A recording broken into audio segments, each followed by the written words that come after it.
आप मुख्यमंत्री योगी आदित्यनाथ कहते हैं 25 साल की उम्र तक ये आदमी बीएससी करके नौकरी के लिए तरस रहा था, उसके बाद आज कितना बड़ा योगी हो गया। क्या क्या कहना क्या चाह रहे हैं भाई आप?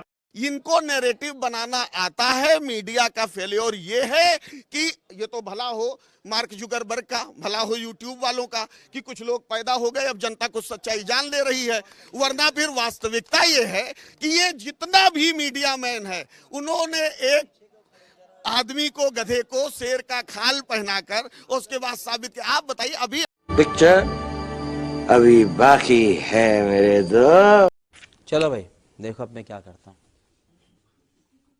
भारतीय जनता पार्टी आरएसएस देश के लूट का सबसे बड़ा अड्डा आदि से रही है। चंदा चोरी तो अब आया है, जब मंदिर आंदोलन चला 89 से, तब से ही राम मंदिर के नाम पर चोरी हो रही है।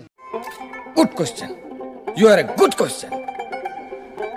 अभी मैं गाली नहीं दे सकता। नहीं, गाली नहीं देना। अब फैमिली देखती है, वरना मैं ऐसे गाली दूं, ऐसे गाली दूं ना, जिंदगी भर याद रखें ये बड़े भाई। आते थे तो महीने में 4 बार आते थे और हर बार मंदिर जाते थे, अधिकारियों के साथ बैठक होती थी, ट्रस्ट के साथ बैठक होती थी, तो कैसे उनको भनक नहीं लगी? मिले थे ये, बिल्कुल सब लोग मिले थे, भाजपा के लोग सब लोग मिले थे और इन्हीं पैसों से देश के उद्योगपतियों के द्वारा सरकार को तोड़ा और बनाया जा रहा है। ये बताओ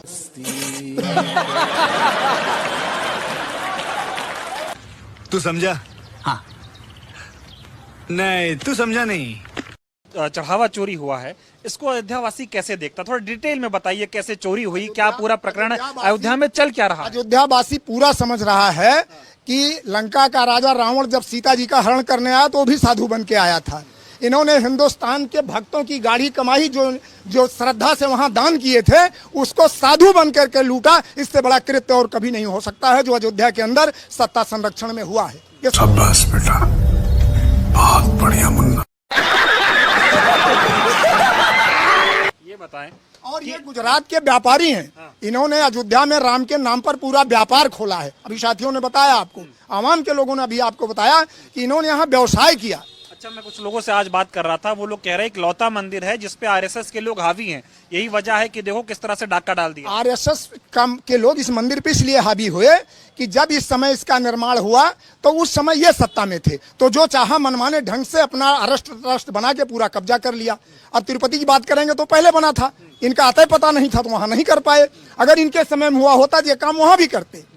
ये गुजरात की जोड़ी जो आई है, ये पूरा देश बेचने की पूरी तैयारी कर लिए हैं और अंत में इनका जब दिन आने वाला हुआ तो इनके लोगों ने जो चढ़ावे की चंदा चोरी किया है, भगवान राम की भी बद्दुआ इनको लगेगी, उनका भी श्राप लगेगा और आवाम का भी श्राप लगेगा। इनका सत्यानाश हो जाएगा, कभी लौट कर।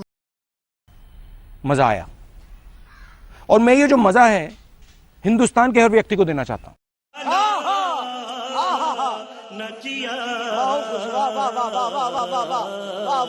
जितना पैसा सरकार से आया है अयोध्या में, उस काम को करने के लिए उत्तर प्रदेश का सिंगल कोई ठेकेदार नहीं है। कहीं नाली बनाने के लिए कोई पेटी कॉन्ट्रैक्टर आ गया हो तो मैं नहीं कह सकता हूं, कसम नहीं खा सकता हूं।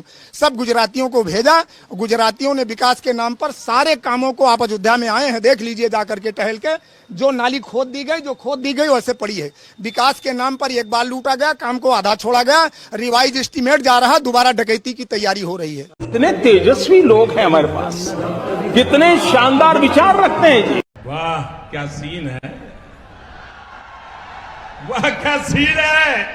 मारीच का भेष धर करके जिस तरह राम को छलने का काम किया गया, तो ये जो दोनों वहां बैठे हैं, मारीच और रावण हैं, जो साधु के रूप में भगवान राम को लूट रहे हैं। अयोध्या वाले माफ करेंगे नहीं? कभी माफ नहीं करेंगे। अयोध्या मंडल में ही लोकसभा की 5 सीटें हारे हैं, मथुरा की 5 सीटें हारे हैं और यहाँ से भी विधानसभा की सीटें हारेंगे और इस बार सरकार से इनकी विदाई तय। कौन है ये लोग, कहां से आते हैं ये?